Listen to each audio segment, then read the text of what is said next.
అయితే కీర్తనాకారుడు 31వ అధ్యాయములో చక్కటి తన ప్రార్థనా విషయాన్ని మనకు బయలుపరుస్తూ వచ్చారు 10వ వచనములో. ఆ 10వ వచనములో ఉన్నటువంటి విషయాలను బట్టి కొద్ది నిమిషాలు ప్రభు యొక్క సన్నిధిలో దేవుని యొక్క మాటల్ని శ్రద్ధగా విందాం. చూడండి, కీర్తన గ్రంథము 31వ అధ్యాయము 10వ వచనము. నా బ్రతుకు దుఃఖముతో వెళ్ళబుచ్చుచున్నాను, నిట్టూర్పులు విడుచుటతో నా ఏండ్లు గతించుచున్నవి.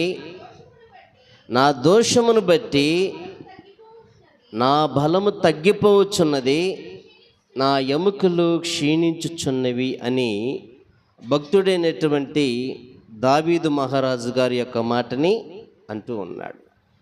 వాస్తవానికి దేవుని బిడ్డలు అనబడినటువంటి వారము శ్రమ రాగానే భక్తి కలిగిన వారికి జరిగేటువంటి ఒక గొప్ప మార్పు ఏమిటంటే మోకాళ్ళు ఆటోమేటిక్గా వంగిపోతాయి. ఏమైతే అంట, భక్తి కలిగినటువంటి వారికి వాళ్ళకి అవసరత ఇచ్చినా, కష్టాలు వచ్చినా, దేవుడు ఏదన్నా గొప్ప మేలు కలగజేసినా వాళ్ళ మోకాళ్ళు ఆటోమేటిక్గా భూమి మీదకి వెళ్ళిపోయి అది అవసరత దుఃఖంతో ఉంటేనేమో దాని గురించి ప్రార్థన చేస్తారు. దేవుడు గొప్ప మేలు కలగజేస్తేనేమో ప్రభును స్తుతిస్తూ ఉంటాం. ఇలాగా మన మోకాళ్ళు అనేటువంటివి భక్తి కలిగిన జీవితానికి ఆటోమేటిక్గా అది మంచా చెడ ఏది జరిగినా సరే ఆ ప్రార్థనాపూర్వకంగా కానీ స్తుతించే విషయంలో కానీ మోకాళ్ళు వెళ్ళిపోతూ ఉంటాయి భూమి మీదకి. అదే ప్రార్థన లేనటువంటి జీవితాలకి ప్రార్థనే మహాభారం అయిపోయింది. ఏమైపోయింది అంటే అది ప్రార్థనే భారమైంది. ఎలాంటి భారమై అంటే, స్కూల్కి వెళ్ళేటువంటి పిల్లవాడు ఉన్నాడు. ఈ పిల్లవాడికి కొంతమందికేమో మంచిగా చదువుకోవాలని ఉంటుంది, కొంతమందికేమో వారంలో ఒక ఆదివారం కాదు 2-3 ఆదివారాలు ఉంటే బాగుండు అనిపించింది. ఎలాగంట, ఎందుకని ఆ 3 లేక 2 రోజులు సెలవులు ఉంటాయి కాబట్టి. అంటే వీడు స్కూల్కి వెళ్ళే మనస్సు లేదు, మరొకడికి ఆదివారం లేకుంటే బాగుండు అనుకుంటాడు. కారణం వాడు చదువుకునే మనస్సు ఉంది. అలాగనే భక్తి జీవితంలో కూడా ప్రార్థన చేయాలి అనేటువంటి అది ఏ నష్టము కలిగినా మేలు కలిగినా ఏది కలిగినా మోకాళ్ళు ఆటోమేటిక్గా వెళ్ళిపోతాయి. భక్తి కలిగినటువంటి జీవితానికి, లేని జీవితానికి మోకాళ్ళు వంగవు కదా, దేవుడు కూడా జ్ఞాపకంలోనికి రాడు అనేటువంటిదే మనకు స్పష్టతనిస్తుంది. దావీదు గొప్ప భక్తుడు, బాల్యం నుంచి కూడా దేవుళ్ళు నడిచినవాడు, దేవుని ఎరిగినవాడు, దేవుని యొక్క ప్రేమను పొందుకున్నవాడు, ఒక గుర్తింపు కలిగినటువంటి వాడు దావీదు భక్తుడు. ఈయనకి శ్రమ కలిగినప్పుడు లేక ఇబ్బందులు కలిగినప్పుడు ఆయన ఒక ప్రార్థన చేశాడు. ఆ ప్రార్థనలో చాలా ఆవేదన, దుఃఖము తనకు కలిగిన పరిస్థితి కనబడుతుంది. నా బ్రతుకు దుఃఖముతో వెళ్ళబుచ్చుచున్నాను అన్నాడు. ఎంత లోతైన మాట తెలుసా ఇది.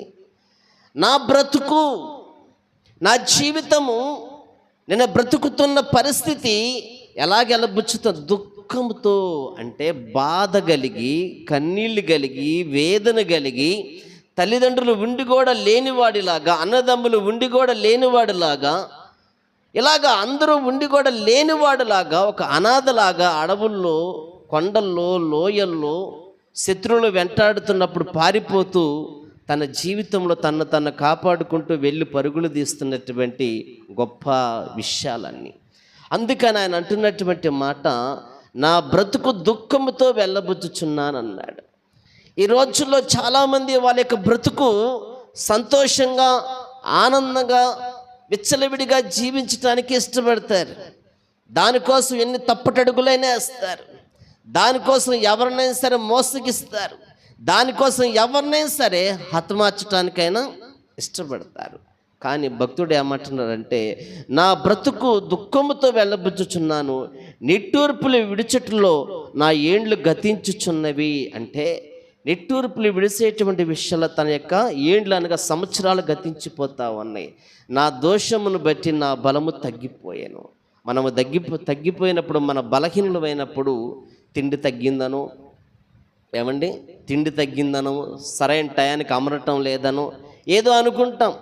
భక్తుడు రాజు అయ్యుండి సమృద్ధైన ఆహారం ఉండి ఆయన ఏమని మాట్లాడుతున్నంటే, నా దోషమును బట్టి నా బలం తగ్గిపోయింది, నా ఆత్మీయ బలం తగ్గిపోయింది. ఒకప్పుడు నేను ప్రార్థన చేయగానే ప్రభు నాతో మాట్లాడేవాడు. ఒకప్పుడు నేను ప్రార్థన కూర్చోగానే మంచి నడిపింపు ఉండేది. ఈరోజు ప్రార్థన చేద్దామంటే మనసు లేదు. గంటలు గంటలు ప్రార్థన చేసినా దేవుడు మాట్లాడతలేదు. అందుకనే నా దోషను బట్టి నా బలము తగ్గిపోయింది, శరీర బలము తగ్గిపోయింది, ఆత్మ బలము కూడా తగ్గిపోయింది అనేటువంటిది చాలా స్పష్టతగా ఇక్కడ మనకి కనపడుతూ ఉంది. అందుకని ఇక్కడ ఏమంటాడంటే, ఈ మూడు విషయాలు. ఈ మూడు విషయాలు అంటే, నా బ్రతుకు దుఃఖముతో వెళ్ళబుచ్చుచున్నాను మొదటి విషయం. రెండో విషయం ఏంటంటే, నిట్టూర్పులు విడిచుటతో నా ఏండ్లు గతించుచున్నవి అన్నాడు రెండో మాట. మూడో మాట ఏమంటున్నా అంటే, నా దోషను బట్టి నా బలము తగ్గిపోయింది. అర్థమైందా? దేవుని దగ్గర చాలా స్పష్టతగా మాట్లాడుతున్నాడు. నా బ్రతుకంతా దుఃఖముతోటే వెళ్ళిపోతుంది, గడుపుతున్నాను నేను. నిట్టూర్పులు ఇడిచట్లో నా సంవత్సరాలు, అనేకమైన సంవత్సరాలు గడిచిపోతున్నాయి నాకు. అయితే నా దోషమును బట్టి నా బలము కూడా తగ్గిపోయింది అన్నాడు. అయితే ఏమండి, దుఃఖం అంటున్నాడు కదా, ఎలాంటి దుఃఖము, ఎలాంటి దుఃఖం కలిగి ఉంటుంది దావీదు గారికంటే? దావీదు గారికి నలుమూల నుంచి శత్రువులు వచ్చారు. ఒక పక్క మామగారు వస్తున్నాడు, ఒక పక్క వేరే వేరే దేశాల నుంచి వచ్చేటువంటి శత్రు సైన్యం కూడా వెంటాడుతూ ఉన్నారు. అయితే వీటన్నిటి గురించి వివరించి చెప్పుకోవడం కాదు, కానీ ఇంకా వేరే వాళ్ళు కలిగినటువంటి దుఃఖాలని మన ఈ సందర్భంలో కాస్త చూద్దాం. ఏ రీతిగా ఉన్నటువంటి దుఃఖము. నా యొక్క జీవితం అంతా కూడా, బ్రతుకంతా కూడా దుఃఖంతో వెళ్ళబుచ్చుచున్నాను అన్నాడు కదా. ఎలాంటి దుఃఖాలు ఏంటి, అసలు మన జీవితాల్లో కూడా ఎలాంటి దుఃఖాలు ఉంటాయో అని ఆలోచన చేస్తే, రూతు గ్రంథములో మాట్లాడుతున్నటువంటి మాట రూతు గ్రంథము 1:20 ఒక మాట రాస్తూ వచ్చాడు. రూతు గ్రంథము 1:20 ఒక మాట రాస్తూ వచ్చాడు. చూడండి, ఆమె సర్వశక్తుడు నాకు చాలా దుఃఖము కలగజేసిన గనుక నన్ను నయోమి అనక మారా అనుడి అన్నాడు. ఎక్కడ? రూతు గ్రంథము 1వ అధ్యాయము 20వ వచనంలో ఉంది. అక్కడేమో దావీదు గారు నా బ్రతుకు దుఃఖముతో వెళ్ళబుచ్చుచున్నాను, గడుపుతున్నట్టుగా మాట్లాడాడు. అది ఎలాంటి దుఃఖం అయింది ఆయనకి అని ఆలోచన. దుఃఖాల్లో చాలా రకాల దుఃఖాలు ఉన్నాయి. ఆ దుఃఖాలు ఏమిటని ఆలోచన చేస్తే, రూతు 1:20 అంటాడు, ఆమె నా సర్వశక్తుడు నాకు చాలా దుఃఖము కలగజేసిన గనుక నన్ను నయోమి అనక మారా అనుడి అన్నాడు. దుఃఖము గురించే మనం మాట్లాడుతున్నాం. ఇది దావీదు గారు పలికిన మాట కదండి అనుకోకూడదండి.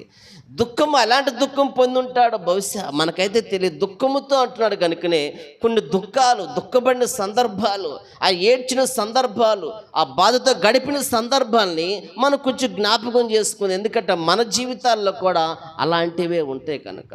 ఏమై ఉంది ఆ దుఃఖం అంటే, దావీదు గారు దుఃఖపడిన సందర్భాలు పూర్తిగా మనకు తెలియదు కనుక.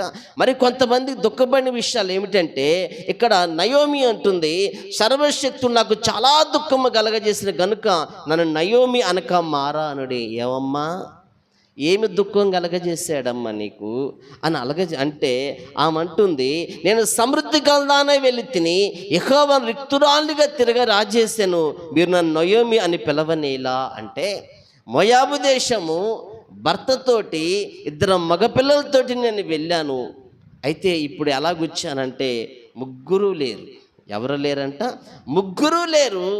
సంతోషంగా ఆనందంగా కలగా వెళ్ళాను, ముగ్గురును కోల్పోయి ఏమీ లేని దానిగా వచ్చాను అని చెప్పి ఆమె దుఃఖము కలగజేసిననేటువంటి మాట మాట్లాడుతుంది. వాస్తవానికి అది దేవుడే కలగజేశాడా, ఆమె కలిగించుకున్నదా అంటే అది వేరే సబ్జెక్టులోకి మనం వెళ్తుంది. కానీ దేవుడు మోయాబు దేశం వెళ్ళు, అక్కడ నేను ఆశీర్వదిస్తాను నయోమి కుటుంబానికి దేవుడు చెప్పలేదు. కానీ వారు వెళ్ళారు. అది దేవుని చిత్తమా కాదా అనేది తెలియదు. కానీ ఇక్కడ ఆలోచనలోకి వచ్చేటప్పుడు జరిగిన విషయం ఏమిటంటే, ఆ మాట మాట్లాడినప్పుడు జరిగినటువంటి విషయం అక్కడ ఏమి కనబడుతుందయ్యా అని ఆలోచన చేస్తే, మరణము. ఇదే దుఃఖం అంటే ఇది మరణకరమైన దుఃఖము. ఒక మనిషి మరణించినప్పుడు ఆ కుటుంబంలో జరిగేటువంటి దుఃఖము. ఎన్ని దినాలు కూర్చొని ఏడ్చినా సరే ఆ మనుషులు రారు అనే సంగతి గ్రహించుకొని కుమిలి పోయేటువంటి దుఃఖం అది. అర్థమవుతుందా? ఒకరోజు సౌలు గారు ఏం చేశారంటే, కూతురు గారితో చెప్పారు, కుమార్తెతోటి బహుశా అనుకుంటా, దావీదుని రాత్రి నేను చంపేస్తానని. ఆమె చెప్పేసేసింది, నువ్వు తప్పించుకొని పోకపోతే రేపు నువ్వు ఉదయాన్ని చూడలేవు అని చెప్పింది. ఎమ్మటి ఆయన తప్పించుకొని వెళ్ళిపోయాడు. కిటికీ చేరేసిందేమో దిగి వెళ్ళిపోయాడు.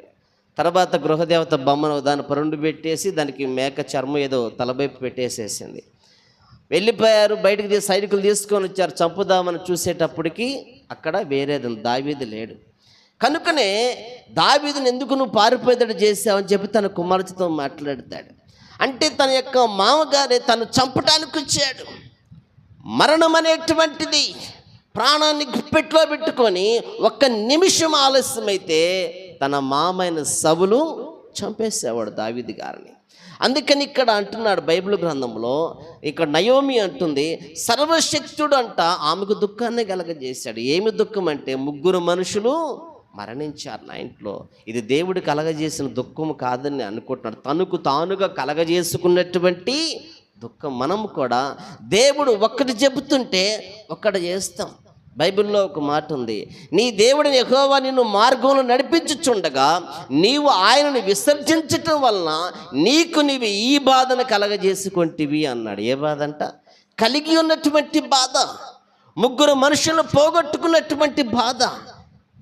ఎవరు కలగజేసుకున్నారు? నయోమి కలగజేసుకుంది, తన భర్త కలగజేసుకున్నారు. దేవుడు పొమ్మనని చెప్పలేదు కదా, ఆ పట్టణంలో నుంచి ఎవరు వెళ్ళలేదు కదా. కనుకనే ప్రతి కుటుంబాల్లో కూడా మరణకరమైనటువంటి దుఃఖాలు ఉన్నాయి. కనుకనే అంటున్నాడు భక్తుడు, ఏమంటున్నాడంటే తన బ్రతుకంతా కూడా దుఃఖముతోటి వెళ్ళబుచ్చుతున్నాననేటువంటి మాటని చాలా స్పష్టతగా మాట్లాడుతూ వచ్చాడు. మరొక స్త్రీ ఉంది, ఆమె కూడా దుఃఖపడింది. చాలాసార్లు విన్నాం. ఆమె దేనికోసం దుఃఖపడిందంటే సంతానం కోసం. దేనికోసం అంటాం? సంతానం కోసం. చూడండి, చదువుకుందాం. మొదటి సమూయేలు గ్రంథము 1:15. ఏమి దేనికి దుఃఖం పడిందో మనం కనుక్కుందాం ఒకసారి. హన్నా, అది కాదు నా ఏలినవాడ, నేను మనోదుఃఖము గలదాననై ఉన్నాను. నేను ద్రాక్షారసమునైను మద్యమునైను పానము చేయలేదు, కానీ నా ఆత్మను యెహోవా సన్నిధిని కుమ్మరించుకొనుచున్నాను. దేవునికి స్తోత్రం. ఏమి దేనికి దుఃఖపడుతుంది? సంతానం కోసం. దేనికోసం అంట? సంతానం కోసం. దేవుణ్ణి అడుగుతుంది, నాకు ఒక బాబునివ్వు. ఎవరిని ఇవ్వాలంట? 10 మంది బాబుల్ని అడగలేదు. నాకు ఒక బాబునివ్వు, ఒక కుమారుణ్ణివ్వు, వాడిని తెచ్చి మళ్ళీ సన్నిధిలో విడిచిపెడతాను. నేను గొడ్రాలని నా సహోదరు నన్ను మాటకి దూషిస్తుంది. నీ దగ్గరకు వస్తున్నప్పుడల్లా నా నిందను తొలగించబడాలి, నాకు కుమారుని దయచేయమని చెప్పి ఏమో దుఃఖపడుతుందంట. అందుకని నేను మనోదుఃఖము గలదాన్నై ఉన్నాను అంటుంది. ఏ దుఃఖం అంటే అది? దాన్ని తీరదనమాట. ఏండ్లు గతించినా తీరనటువంటి మనోదుఃఖం. మొదటి దుఃఖమేమో 3 పోగొట్టుకున్నందుకు ఆమె నయోమి చూస్తున్నప్పుడు. ఇక్కడ హన్నా దేనికి దుఃఖపడుతుందంటే సంతానం కోసం. కొన్ని దినాల క్రితం ఇక్కడికి ఒక సహోదరు వచ్చింది. గత సంవత్సరం ఒకసారి వచ్చారు, సంతానం కోసం ప్రార్థన చేయించుకున్నారు. నీ విశ్వాసమే కానీ మా దగ్గర ఏమీ లేదని ప్రార్థన చేసి పంపించాం. తర్వాత 2వ సంవత్సరం వచ్చారు. తనను తీసుకువచ్చిన సహోదరి కూడా బలమైన విశ్వాసంతో ఖచ్చితంగా ప్రార్థన చేసిన తర్వాత నీకు ఖచ్చితంగా వచ్చే సంవత్సరం, ఈ సంవత్సరం నీకు బిడ్డ పుడుతుంది అనేటువంటి మంచి విశ్వాసంతో వారు వెళ్ళారు. కానీ తర్వాత నాకు కనబడలేదు. నేను వెళుతుంటే ఆ రోజు ప్రార్థన చేయించుకున్నటువంటి అమ్మాయి చేతిలో ఒక 6 నెలలు 3 నెలలు వయసున్నటువంటి పాప ఉంది. తర్వాత చెప్పారు ఆమెకు సంతానం కలిగింది. దేవుని స్తోత్రం. దుఃఖముతోటి దేవుని సన్నిధిలోనికి వచ్చినప్పుడు, దేవుని సన్నిధిలోకి వచ్చి మనం ప్రార్థన చేసుకున్నప్పుడు ఆ దుఃఖము దేవుడు చూశాడు కనుకనే ఖచ్చితంగా వారికి ప్రతిఫలాన్ని అనుగ్రహిస్తాడు. ఆయనేమో దుఃఖముతో నా జీవితాన్ని అలబుచ్చుకుంటున్నాను అన్నాడు. తన జీవితం అంతా దుఃఖమయమైపోయింది అంటున్నాడు భక్తుడు. కొంతమంది జీవితాల్లో అసలు దుఃఖం ఎందుకు వచ్చింది? ఆ దుఃఖం రావటానికి గల కారణాలు ఏమిటంటే, నయోమి జీవితంలో మోయాబు దేశం వెళ్ళి దుఃఖాన్ని తెచ్చిపెట్టుకుంది. అంతకుముందు దుఃఖం ఉన్నట్లేదు. ఇక్కడ హన్నా విషయంలోకి వచ్చేటప్పటికి ఈమెకు ఉన్న దుఃఖం ఏంటంటే సంతానము. ఈ దుఃఖము దేవునికి ఇష్టమైందేమో, కన్నీరు కార్చగానే దేవుడు ఆమె దుఃఖాన్ని సంతోషకరంగా మార్చాడు. ఏం చేశాడంట? దుఃఖాన్ని తీసేసి సంతోషకరంగా మార్చాడు. ఆ సంతోషంతో పిల్లవాడు పాలు మరిచిన తర్వాత తెచ్చి సన్నిధిలో ఆ బాలుడిని సమూయేలుని విడిచిపెట్టింది.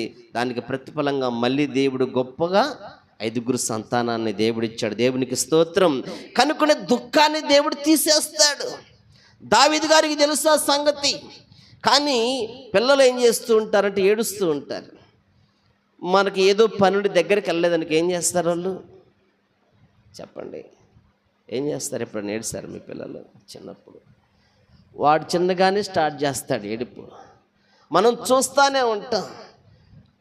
మనం వెళ్ళకుండా అంటే వాడు ఇంకా పెద్దది చేస్తాడు, ఇంకా కాస్త ఇంకా అంటాడు. ఇది వచ్చి వాడిని తినేసినట్టుగానే ఏడుస్తూ ఉంటాడు అనమాట. ఇంకాసేపు గుండా పెట్టు అంటూ ఉంటాడు. ఓరి పిల్లడు గుండా పరిగెత్తుకుంటూ పోతాం, కటక్కన ఆపుతాడు. వాడికి లాజిక్ తెలుసు, అర్థమవుతుందా? కనుకనే ఫస్ట్ చిన్నగా స్టార్ట్ చేస్తాడు, తర్వాత కొంచెం పెంచుతాడు. రాలేదనుకో ఇంకొంచెం పెంచుతాడు, ఇంకా రాలేదనుకో గుండె అయిపోయినట్టుగానే వాడు ఏడుస్తాడు. నిజంగానే పెరిగిద్ది అది కూడా. కనుకనే పరిగెత్తుకుంటూ వెళ్తుంది తల్లి. దేవుడు కూడా అలాగనే అలాంటి మనస్సు కలిగిన వాడే. కనుకనే ఇక్కడ దావీదు గారు కూడా నా బ్రతుకు దుఃఖముతో వెళ్ళబుచ్చుచున్నానయ్యా, నా జీవితంలో నాకు దుఃఖమే నిలబడింది. ఎప్పుడు అడవుల్లోనూ కొండల్లోనూ లోయల్లోనూ నేను ఆ విధమైన జీవితాన్ని కలిగి ఉన్నాను. రాజుగాను సుమారు 40 సంవత్సరాలు నాకు ఇచ్చావేమో, కానీ నేను అడవుల్లోనే తిరుగుతున్నాను అనేటువంటి భావన, బాధ, ఆయనలో వేదన ఎక్కువైపోయి దేవునికి మొరపెట్టుకొనగా దేవుడు అద్భుతమైనటువంటి విషయాన్ని ఆయనకు అనుగ్రహించాడు.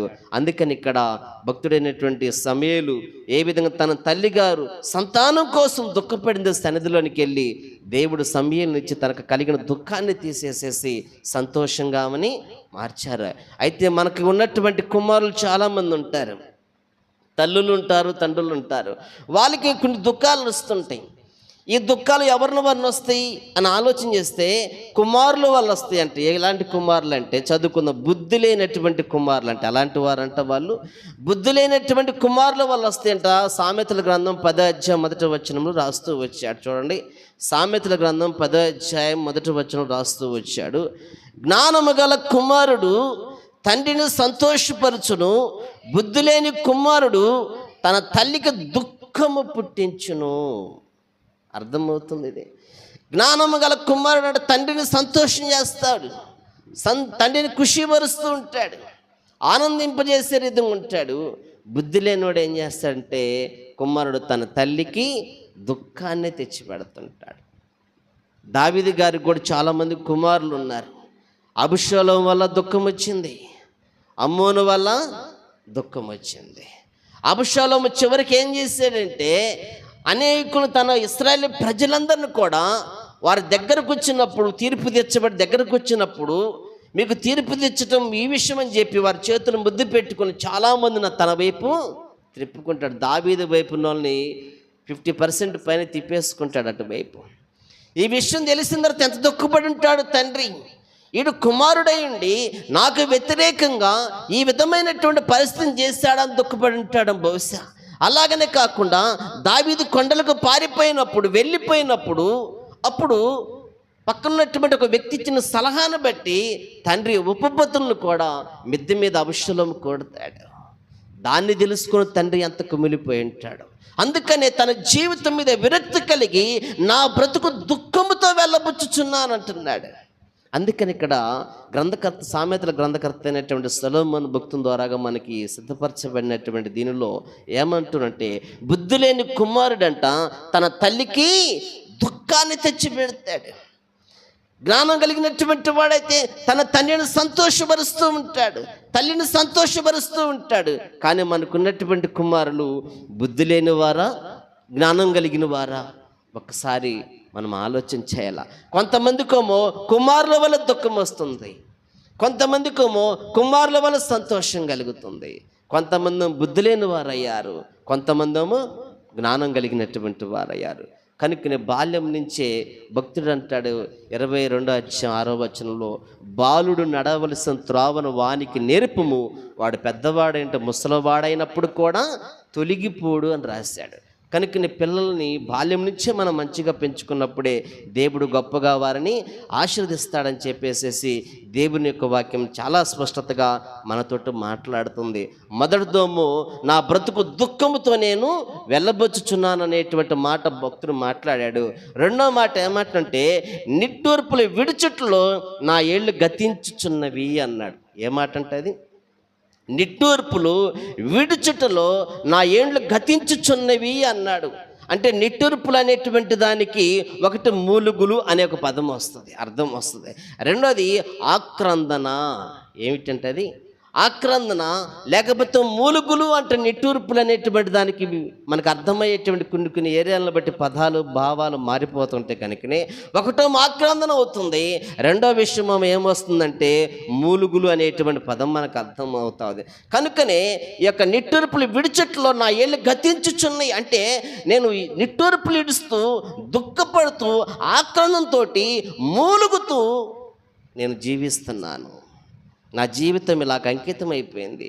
సంవత్సరాలు గడిచిపోతున్నాయి, కానీ నాకు ఇవన్నీ కూడా వెళ్ళిపోవటం లేదనేటువంటి పరిస్థితుల్లో దేవుని దగ్గర భక్తుడైనటువంటి దావీదు గారు ప్రార్థన చేస్తూ ఉన్నారు. చూడండి, నిర్గమాకాండంలో 2వ అధ్యాయం 23వ వచనంలో ఈ విషయాల గురించి, నిట్టూర్పులు ఇంకా ఎవరు విడిచారయ్యా, ఎవరు దుఃఖపడ్డారని ఆలోచన చేస్తే నిర్గమాకాండము 2వ అధ్యాయము 23వ వచనము చాలా స్పష్టతగా మనం చదువుకుందాం. అలాగున అనేక దినంలో జరిగిన మీదట ఐగుప్తు రాజు చనిపోయెను,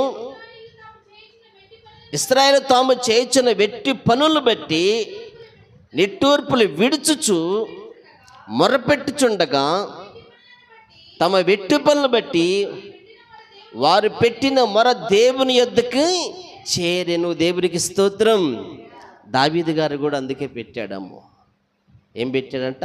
నిట్టూర్పులు విడుస్తున్నాడు, మొరలు పెడుతున్నాడు, మూలుగుతూ ఉన్నాడు, ఆక్రందం చెందుతూ ఉన్నాడు, కంగారు పడుతూ ఉన్నాడు. ఇలాంటి ఎప్పుడన్నా మనకు వచ్చినాయా? ఏమండి, మన జీవితంలో ఇలాంటి సమస్యలు ఎప్పుడన్నా వచ్చినట్టు మనకు రాలా. మనం కష్టపడుతున్నాం, తెచ్చుకుంటున్నాం, తింటున్నాం, మనకెవడు మన అదాటి లేదు, రుబాబు లేదు, ఏమీ లేదు, మనం ఎవడు భయపడాల్సిన అవసరం లేదు. కానీ భక్తుడైన దావీదు గారికి వచ్చింది. ఆయన వచ్చినటువంటి ఆ యొక్క భయంకరమైన నిట్టూర్పులు విడిచి ఆక్రందం చెంది మూలిగేటువంటి పరిస్థితులు దేనికి వచ్చినాయి అంటే, తన జీవితంలో అనేకమైనటువంటి ఎదురవుతున్న సందర్భంలో, కుటుంబం చిన్నాభిన్నమవుతున్నటువంటి సందర్భంలో, కుమారులు కుమార్తెల విషయాల్లో, భయంకరమైనటువంటి కార్యక్రమాలు జరుగుతున్న విషయంలో తన జీవితంలో కలిగినటువంటి శోధన బట్టి దేవుని దగ్గర ప్రార్థన చేస్తూ ఉన్నాడు. అలాగే ఇశ్రాయేలు కూడా ఇలా ఆ నిట్టూర్పులు ఏమిటండి, ఇంకా మనం ఆలోచన చేస్తున్నప్పుడు ఇక్కడ ఈజిప్ట్ దేశంలో ఇశ్రాయేలు ప్రజలు చేశారు. సుమారుగా 430 సంవత్సరంలో అక్కడ జీవించి బయలుదేరారు. వారు ఉన్నప్పుడు ఒక రాజు ఉన్నాడు. అతను కొన్ని సంవత్సరాలు చనిపోయాడు. మరణించిన తర్వాత వాళ్ళని ఏలటానికి నూతనమైనటువంటి ఇంకొక రాజు వచ్చాడు.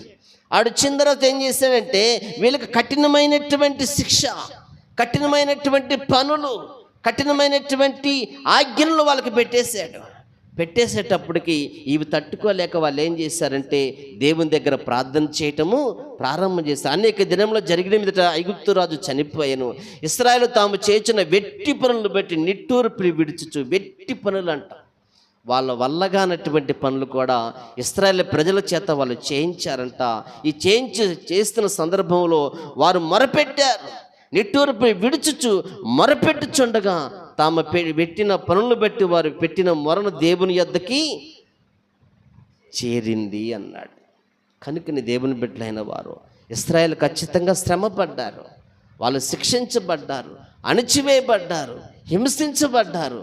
ఆ విషయాల్లో వాళ్ళు ఏం చేస్తారంటే నిట్టూర్పులు విడుస్తూ ఏడుస్తూ కన్నీరు గారుస్తూ ఏం చేస్తారంటే దేవునికి ఒక శ్లోకంలాగా ఒక బలహీనులైపోయి మనం మూలుగుతూ ఉంటారు చూసారా, అలాగా మూలుగులు వాళ్ళు చేసి, ఆ మూలుగులు అంటే దేవుని చెవుల్లోనికి జొచ్చిని వెళ్ళిపోయినాయి కనుకనే దేవుడు విని మోషేను నాయకుడిగా ఎన్నిక చేసుకొని నిలబెట్టుకొని తీసుకొచ్చి వీళ్ళని వాగ్దాన భూమికి తీసుకుని వెళ్ళాడు. ఈ విషయాన్ని గ్రహించినటువంటి దావీదు గారు కూడా ఏం చేస్తున్నాడంటే ఇదే కంటిన్యూషన్ చేస్తున్నాడు. నిట్టూర్పులు విడిచిట్లో నా ఏళ్ళు గతించుచున్నవి అనే పదాన్ని వాడాడు. కనుకనే నేను కూడా మనకి ఎప్పుడన్నా ఇబ్బంది కలిగినప్పుడు మనం ఎలాంటి ప్రార్థన చేయాలంటే, ఈ చదువుకున్నటువంటి 31వ అధ్యాయం 10వ వచనంలో చాలా స్పష్టతనిచ్చాడు దేవుడు. ఈ 3 విషయాలను బట్టి మనం దేవుని దగ్గర పరిశీలన చేయాలి, ప్రార్థన చేయాలి. ఆ విధమైనటువంటి కనిపెట్టుకొని మనం ప్రార్థన చేస్తున్నప్పుడు దేవుడు గొప్పగా మన కుటుంబాన్ని ఆశీర్వదిస్తుంటారు అన్నాడు. అయితే ఎలాగొస్తాయండి నిట్టూర్పులు, ఎవరి ద్వారా మనకు వస్తాయి అని ఆలోచన చేస్తే సామెతలు 29:2లో కూడా ఈ మాటను సెలవిస్తూ వచ్చాడు. సామెతలు 29:2లో అంటాడు, నీతిమంతులు ప్రబలినప్పుడు ప్రజలు సంతోషిస్తారంట, దుష్టులు ఏలినప్పుడు ప్రజలు నిట్టూర్పులు విడుతారు. అంటే దుష్టుడు అనేటువంటి వాడు పదవిలో వస్తే, రాజుగా వస్తే ప్రజలకు ఏమి కలిగేది తెలుసా? నిట్టూర్పులు. అంటే కన్నీరే వాళ్ళకి మిగిలేది, వాళ్ళకి మిగిలేది దుఃఖమే. సొలొమోను కొన్ని భయంకరమైనటువంటి పన్నులు వేశాడు. సొలొమోను మరణించిన తర్వాత, సొలొమోను యొక్క కుమారుడు రాజు అయిన తర్వాత ఇంకా భయంకరమైనటువంటి పన్నులు విధించాడు. అయితే అతని రాజ్యం నిలబడలేదు. ప్రజలే రాళ్ళు తీసుకొని కొట్టే పరిస్థితికి, తరిమే పరిస్థితికి అతనిలోనికి వచ్చింది. కనుకని ఇక్కడ రాయబడిన మాటలు అంటున్నాడు, దుష్టుడు ఏలున్నప్పుడు ప్రజలు నిట్టూర్పులు విడుతారు. ప్రజలను పరిపాలించేటువంటి రాజు అయినా సరే, అధికారైనా సరే మంచిగా పరిపాలన చేసినప్పుడు ప్రజలు సంతోషిస్తారంట. వాళ్ళు కఠినమైనటువంటి పరిస్థితులు, కఠినమైనటువంటి పనులు, కఠినమైన భారాలు, కఠినమైన నిబంధనలు పెట్టినప్పుడంట ప్రజలకు కలిగేటువంటిది ఏమిటో తెలుసా? దుఃఖం. ఉదాహరణకి ఇప్పుడు భయంకరమైన రేట్లు పెరిగిపోయాయి అనుకోండి, మనకు వచ్చే రోజు ఆదాయం చాలా తక్కువ అనుకోండి. ఈ డబ్బులు తీసుకొని వెళ్ళి చిల్లర కొట్టు దగ్గరికి నిలబెడితే మన పగులంతా సంపాదించిన దానికి ఒక ఆయిల్ ప్యాకెటే వచ్చింది అనుకోండి, రైస్ ఎలాగా, కూరకి ఎలాగా, ఇంట్లో పిల్లలకి చదువులకి వాటికి ఎలాగా, ఏం చేస్తాం? వాటిని పట్టుకొని ఏడటం తప్ప మనం. అందుకని ఇక్కడ అంటాడు, దుష్టులు ఏలున్నప్పుడు అంట ప్రజలు నిట్టూర్పులు విడుస్తారు. ఈ పరిస్థితులు మనకు రాక తలకే మనం చేయాల్సిన విషయం ఏమిటని ఆలోచన చేస్తే ప్రార్థన చేయాలి. ఏం చేయాలంట? ప్రార్థన చేసేటువంటి వారు ఉండాలి. నిట్టూర్పులు అనగా మూలుగులు అని, ఆక్రందన అని చెప్పేసి మనకి స్పష్టతగా ఇంకా చాలా అర్థాలు వస్తున్నాయి. ఇలాంటి పరిస్థితుల్లో ఉన్నాం. భక్తుడైతే ప్రార్థన చేస్తున్నాడు, ఇవన్నీ కూడా నా బ్రతుకంతా కూడా ఎలాగంట దుఃఖంతో వెళ్ళబుచ్చుచున్నానని మాట్లాడుకొచ్చాడు. అలాగనే తన జీవితం అంతా కూడా ఏళ్ళు గతిస్తున్న నిట్టూర్పులు విడిచట్లో, దుఃఖపడటంలో, ఏడవటంలో, సనుక్కోవటంలో, బాధ వచ్చినప్పుడు అనుకుంటాం లేదని చస్తే బోలే, ఎందుకు బతికాను నేను, పుట్టినగడే లేకుంటే బోలే, అసలు పుట్టకుంటే అసలు మా అమ్మ పుట్టకుంటే నేను పుట్టేదాన్ని కాదు కదా, ఇలాగ ఎన్నో వస్తూ ఉంటాయి. ఇలాంటి నిట్టూర్పుతో కూడుకున్నటువంటి కన్నీరు కానీ, బాధను కానీ, ఆవేదన కానీ సంవత్సరాలు దావీదు అనుకుంటూనే గడిపేటువంటి పరిస్థితి వచ్చింది అని చెప్పాడు.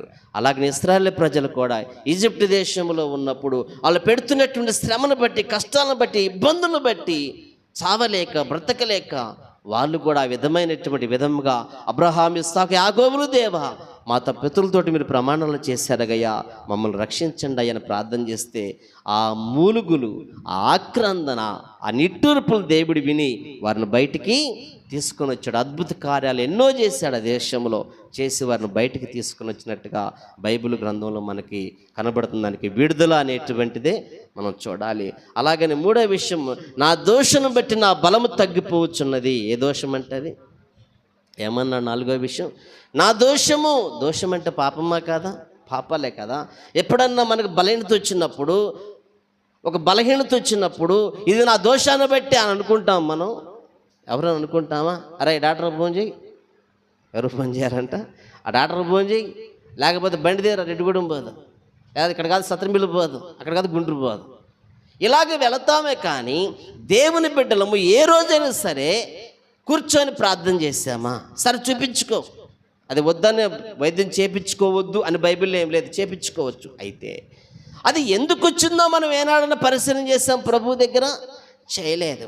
అయితే ఇక్కడ అంటున్నా, నా దోషను బట్టి నా బలము తగ్గిపోవచ్చున్నది, నా ఎముకలు క్షీణించుచున్నాయి. ఎముకల్లో శక్తి తగ్గిపోతుందంట, తన బలమంతా కూడా తగ్గిపోతుందంట. అయితే దేన్ని బట్టి నా ఆలోచన చేస్తే అంటాడు, యోబు గారు కూడా ఒక మాటను అంటాడు. చూడండి, యోబు గ్రంథము 13వ అధ్యాయము 23వ వచనము. ఆయన అడుగుతున్నాడు, ఒక లెక్క అడుగుతున్నాడు. నా దోషములేని, నా అతిక్రమమును నా పాపమును నాకు తెలియజేయము. ఏమని అంటున్నాడంటే నా దోషములు ఎన్ని అని అడుగుతున్నాడు భక్తుడు. ఏమడుగుతున్నాడంట? నా దోషములు ఎన్ని అని అడుగుతున్నాడండి. మనం ఏనాడని అడిగామా? అందుకని మనం అప్పుడప్పుడు నెలలో ఒకసారి ఉపవాస ప్రార్థన ఉండేటువంటి టయాల్లో పరిశీలన చేసుకోండి అనేది ఇవే. బలహీనత వచ్చినప్పుడు, సమస్య వచ్చినప్పుడు మన దోషాన్ని బట్టే ఇదంతా కూడా కలిగిందన్నాడు భక్తుడు. నా దోషాన్ని బట్టి నా బలం తగ్గిపోయింది, నా ఎముకలు క్షీణిస్తున్నాయి, వాటిలో శక్తి కోల్పోతుంది. నేను 10,000 మందితో సమానం అన్నారు ఒకప్పుడు దావీదు గారిని. ఇలా చూస్తే ఆయన బలమంత ఎట్టిపోయిందో. నాలో కూడా లోపాలు ఉన్నాయి, నేను పాపిని, నేను అపవిత్రమైన వ్యక్తిని అని చెప్పుకుంటున్నాడు ఆయన. నా పాపాన్ని బట్టి, నా దోషాన్ని బట్టి నా బలము తగ్గిపోయింది, నా ఎముకలు క్షీణిస్తున్నాయి అన్నప్పుడు మరొక మాట మనకి యోబు గారు గ్రంథంలో మనకు కనబడుతున్న విషయం ఏంటంటే నా దోషములన్నీ, నా పాపములని క్వశ్చన్ మార్కులు చక్కగా పెట్టాడు. ఎక్కడ? నా అతిక్రమము, నా పాపము నాకు తెలియచేయము. దేవుని దగ్గర అడుగుతున్నాడండి. ఆయనేమో ఆ మాట అన్నాడు, అందుకే తగ్గిపోయింది అన్నాడు. మరి నీకు ఆరోగ్యం రావాలంటే, నా దోషాన్ని బట్టి బలం తగ్గిపోయింది, ఎముకలు క్షీణిస్తున్నాయి అన్నప్పుడు, ఎముకలు క్షీణించకుండా బలము కలిగిన వాటిగా ఉండాలంటే, నీ బలము మళ్ళీ బలముగా రావాలంటే, బలహీనమైనటువంటి నీకు బలము రావాలంటే నువ్వేం చేయాలి? లెక్క తీసుకోవాలి. ఏమి లెక్క? నా దోషాలెన్ని చెప్పు ప్రభువా, నేను ఒప్పుకుంటాను. నా పాపములెన్ని చెప్పు ప్రభువా, నేను ఒప్పుకుంటాను. నా అతిక్రమములెన్ని చెప్పు ప్రభువా, నేను ఒప్పుకుంటాను. నా పాపం నాకు తెలియచేయము. ఏ పాపాన్ని బట్టి వచ్చిందో నాకు బయలుపరచును ఆయన. నా బలము తగ్గడానికి కారణం ఏంటి, నా ఎముకలు క్షీణించడానికి కారణం ఏంటి అని దావీదు మాట్లాడాడు. అదే మాటని యోబు గారు కూడా మాట్లాడుతున్నాడు. కనుకనే నీవు నేను మనము కూడా ఎలాగుండాలని ఆలోచన చేస్తే, నా బ్రతుకు దుఃఖముతో వెళ్ళబుచ్చుచున్నాను, నిట్టూర్పులు విడిచెట్లో నా ఏళ్ళు గతించుచున్నవి, నా దోషను బట్టి నా బలము తగ్గిపోచుంది, నా ఎముకలు క్షీణించున్నవి. ఆయన ప్రార్థన. అందుకనే ఆయన ఎంత కూడా తన దుఃఖములో, ఆవేదనలో ఉండి, తన ఒంటరిగా ఉండి ఏడుస్తూ చేస్తున్నటువంటి ఒక గొప్ప ప్రార్థన అది. ఈ ప్రార్థన ద్వారా మనం నేర్చుకునేది విషయం ఏంటంటే, దుఃఖం అనేటువంటి అందరికి ఒకే రకమైన దుఃఖం ఉండదు. ఉంటుందంటారా? హన్నాకు చూస్తేనేమో సంతానం విషయమే దుఃఖం వచ్చింది, నయోమికి చూస్తేనేమో భర్త కుమారులు చనిపోయినటువంటి దుఃఖం కనబడుతుంది. అర్థమవుతుందా? కానీ ఇక్కడ ఇంకొకరు చూస్తేనేమో కుమారులు బుద్ధి లేని వారిగా లోకానుసారమైనటువంటి వారు జీవించటం వల్ల వాళ్ళకు దుఃఖం వస్తూ ఉంది. కుమార్తెల ప్రవర్తన సరిగా ఉండలేకపోయినా కూడా తల్లిదండ్రులకు దుఃఖమే. అర్థమవుతుందా? కనుక ఇలాగా దుఃఖం అనేటువంటిది రకరకాలకు ఒక మనిషి జీవితాన్ని బట్టి, వాళ్ళ కుటుంబంలో జరిగిన ప్రతి పరిస్థితిని బట్టి దుఃఖాలు వస్తానే ఉంటాయి. అయితే వచ్చినప్పుడు దేవునికి దూరంగా వెళ్ళటము, దూరంగా ఉండటము సరైన పద్ధతి కాదు. అలాగ దూరంగా వెళ్తే ఓటమిని నువ్వు అంగీకరిస్తున్నావు. ఎవరు అంగీకరిస్తున్నావు? ఓటమును అంగీకరిస్తున్నావు అర్థం. నీకు శోధన కలిగినప్పుడు, బాధ కలిగినప్పుడు, దుఃఖము కలిగినప్పుడు నువ్వు ప్రభువుకి దగ్గర అవ్వాలి. దావీదు గారు దేవునికి దగ్గరే ప్రార్థన చేశాడు. నీవు నేను కూడా చేయాల్సింది అదే. ఏళ్ళు గతిస్తున్నాయి అంట నిట్టూర్పులు విడిచే విషయంలో కూడా. ఆ నిట్టూర్పులు విడుస్తూ ఏళ్ళు గతిస్తున్నాయి, సంవత్సరాలు గడిచిపోయే పరిస్థితికి వస్తుంది. అయినా నేను ఇడుస్తానే ఉన్నాను, కంగారు పడుతూనే ఉన్నాను, దూషించుకుంటూనే ఉన్నాను, శపించుకుంటూనే ఉన్నాను, ఇలాగ జరుగుతూనే ఉందని చెబుతున్నాడు. అలాగ ఉంటూ కూడా దేవుని విడిచిపెట్ట దేవుని దగ్గర ప్రార్థన చేస్తూనే ఉన్నాడు. మరి మనం ఎందుకని చేయము? ఏమండి? కనుక ఇశ్రాయేలు ప్రజలకు శ్రమ కలిగినప్పుడు ఇదేం దేవుడు రా బాబు అనవసరం నమ్ముకుని అనుకోలేదు. మమ్మల్ని విడిపించగలిగినటువంటి గొప్ప దేవుడు ఆయనే, సమర్థుడైనటువంటి గొప్పవాడు అనుకున్నారు. ఆయనకే మొరపెట్టాడు. పితరులకు వాగ్దానం చేశారు కదా, ఆ పూర్వీకులకి విడిపించాయని ప్రార్థన చేశారు, దేవుడు విడిపించాడు. అలాగనే మనం చూస్తున్నప్పుడు దోషాన్ని బట్టి బలం తగ్గిపోయిందంటే యోబు గారు అంటాడు, సంఖ్య చెప్పు అంటున్నాడు గ్రంథంలో. సంఖ్య చెప్పు, నేను సరి చేసుకుంటాను అంటున్నాడు. మనం బలహీనమైపోయి ఉంటే, మన ఎముకలు క్షీణించటం అవి కూడా బలహీనమైపోయి ఉంటే, బలము కోసం, మనకున్న బలహీనతను తొలగిపోవటం కోసం, చీకట్లు తొలగిపోవటం కోసం, మంచి ఆరోగ్యం కలిగి ఉండటం కోసం, కుటుంబం నెమ్మది, ప్రేమ, సమాధానం కలిగి ఉండటం కోసము మన దేవుని దగ్గర ఆ యోబు గ్రంథంలో చదువుకున్నాం. నా దోషాలేని, నా అతిక్రమములని, నా పాపాలేని చెప్పు, నేను సరి చేసుకుంటాను అడిగే స్థితి ఉంది. ఆ విధంగా నీవు నేను ముందు కొనసాగుతున్నప్పుడు దేవుడు మన కుటుంబాలను ఖచ్చితంగా ఆశీర్వదిస్తాడు. మనకున్న ప్రతి సమస్య నుంచి ప్రభు విడిపిస్తాడు.